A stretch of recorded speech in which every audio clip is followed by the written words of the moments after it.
Thank you for giving me this opportunity to talk a little about the swissQuant story. I'm not going to tell you chronologically the story, I'll tell you a bit what we do, a bit how we got there.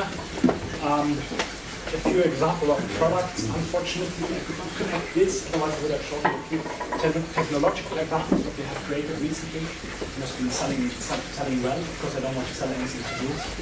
My audience to sell is banks and clearing houses. But with that, I got a clear view how financial technology can be sold. Even though swissQuant doesn't sound like financial technology in the first place. And when I talk about swissQuant, I usually say my first sentence is, our name is our program. So we have been founded as a company from a few PhDs from the ETH who worked first on mathematical algorithms, quantitative algorithms, mostly around optimization and risk. And we worked on this algorithms between 2000 and 2005. There were actually 4 PhD students doing that, and we believe that with this algorithm we could make a real contribution to banking, funds, insurances. Later, big business came up in clearing houses and exchanges. Initially, we didn't see that. We didn't know the industry too well. And while starting and while doing that, we realized how important it is to put actually what you do to your clients, that they can actually sort of consume your ideas. And this needed really serious IT. That took the first 2 to 3 years to learn that, and then we built up the IT capabilities to deliver our algorithms. Because in the end, if you just deliver algorithms or mathematical papers, and they say, thank you very much, you get paid very little, and you get no future revenue, and then you struggle all the time. One of the biggest lessons from this initial story was don't compromise at the beginning ideas for current revenues for future revenue that will keep your and it almost did, because we started in 2005, and then the financial crisis hit in 2008. So in the fall of 2008, I was thinking, we're going to make it just to February 2009, it's game over. Few clients didn't pay us.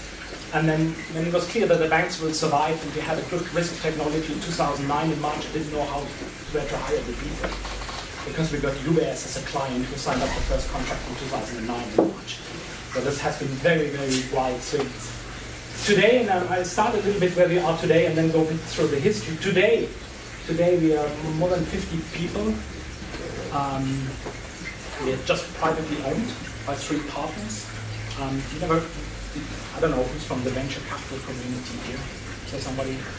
No, probably not. Nobody from the VC community. They don't want to hear that we never got any capital. We managed everything on our own cash flows and from the 3F, the fools, friends, and what's the third one? Founders. What family? Family, fools, friends, and family, exactly. So we got the money from there and then later from the cash flows. So, which is of course, I believe, very good because you keep the control of things and you're not under pressure to serve people who give you money. But it depends on how fast you want to grow your business, how scalable you want to do business. If you have very large ambition and want to build a very scalable company, there's no other way than to raise capital. I understand that. On the con side, then you cannot determine your own path in the same way as you're fully free and flexible. Today we concentrate most on risk management stuff, all type of financial analytics, things like derivative valuations, and we have 5 or 6 global Fortune 500 companies clients. The biggest clients is CME Group in Chicago, UBS, Kraft Foods on the commodity trading side, Deutsche Börse, London Stock Exchange, Deutsche Bank, so on and so forth. Who take either our risk technology, the technology we've built around advisory system for private banking, or all the technology around clearing and exchanges. there's a bit, it's what we call a structure of success. So the biggest risk system we have built is around UBS. We value every single client portfolio overnight, which is more than 1 million portfolios on more than 500,000 financial instruments. We calculate that, and our systems run behind what is called UBS Advice. We'll talk a little bit later on that. We have built things on what we call touchscreen advisory system for private banks. A few examples are in the iPad. But we have also worked in side fields of finance. So we have built risk system on utilities, mostly on electricity, power, gas, CO2 here in Switzerland as well as in Germany.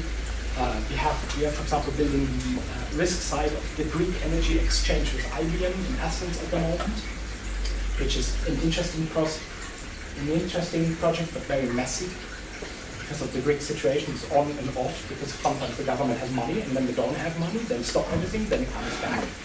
So you get also politically affected. The whole thing started in 2011 and was stopped all through 2012 and 13 and restarted in 2014. And